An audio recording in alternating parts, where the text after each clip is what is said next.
പ്ലെയിനിൽ 2 എഞ്ചിൻ ഉണ്ടായിരുന്നു. എന്നിട്ടും എന്തുകൊണ്ടാണ് അങ്ങനൊരു ദുരന്തം ഉണ്ടായത്?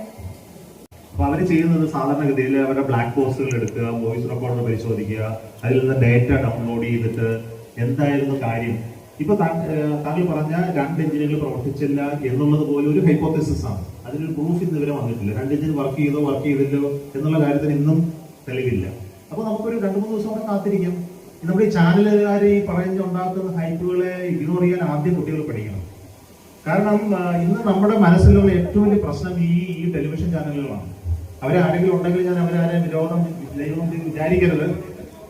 കാരണം ന്യൂസുകൾ ഇങ്ങനെ എന്നും ഉണ്ടായിക്കൊണ്ടിരിക്കേണ്ട ഒരു ആവശ്യം വരുന്നു. അതുകൊണ്ടുള്ള പ്രശ്നമാണ്. എന്നാൽ ക്ഷമ എന്ന് പറയുന്നത് വലിയൊരു ഗുണം ചെയ്യും. കുറച്ച് ദിവസം കൂടെ കാത്തിരിക്കുക, അവർ അനലൈസ് ചെയ്യട്ടെ ആ ഡാറ്റ. തീർച്ചയായിട്ടും അതിന് എന്താണ് കുഴപ്പം പറ്റിയെന്നുള്ളത് കണ്ടുപിടിക്കാൻ കഴിയുമെന്ന് തന്നെയാണ് വിശ്വാസം.